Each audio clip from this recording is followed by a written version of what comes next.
Bonsoir à tous. Au lendemain des résultats de la présidentielle du 15 janvier en Ouganda, qu'il avait qualifié de truqué, il avait pris la fuite. Depuis lors, l'opposant Bobi Wine n'avait fait aucune apparition publique et se disait traqué par le pouvoir.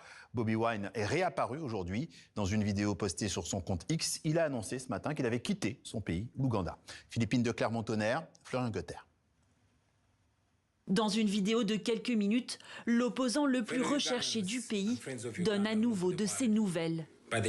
Quand vous verrez cette vidéo, j'aurai quitté le pays pour une mission cruciale hors de l'Ouganda. La dernière apparition publique de l'ex-candidat remonte aux élections présidentielles. Dès le lendemain du scrutin, la police débarque à son domicile pour l'arrêter.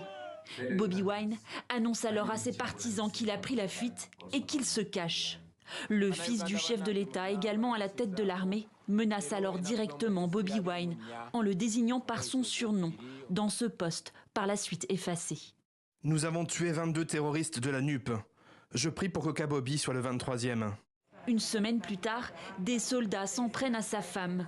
Violemment agressée, elle est transportée d'urgence à l'hôpital. Dans son message, Bobi Wine remercie ceux qui l'ont aidé à se cacher. Je vous remercie, vous tous, qui m'avez conseillé et protégé durant tout ce temps où le régime me cherchait. Ceux qui m'ont fourni de quoi manger, de quoi m'habiller et ceux qui m'ont offert un abri. Je remercie les femmes et les hommes en uniforme qui ont défié les ordres et qui, au lieu de m'arrêter, m'ont donné les informations dont j'avais besoin pour rester en sécurité.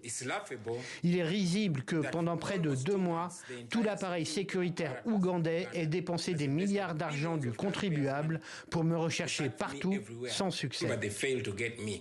Dans ce message, l'ancien chanteur confie à son adjointe Lina Zedriga la présidence de son parti NUP et dit lui vouloir poursuivre son combat depuis l'étranger. Nous avons décidé de riposter, non seulement au niveau national, mais aussi international. Parmi les mesures que nous comptons prendre, j'ai ciblé des sanctions contre Museveni et ses soutiens. Nous exigeons également que les pays qui financent la machine de mort de Museveni cessent leurs activités et, si possible, rompent tout lien avec le régime ougandais. Un régime dirigé depuis 40 ans par Yoweri Museveni, 81 ans, qui a remporté le 15 janvier son 7e mandat présidentiel. Un scrutin entaché d'une répression sévère. Selon le chef de l'armée, 30 membres de l'opposition ont été tués et près de 2000 partisans de Bobi Wine arrêtés.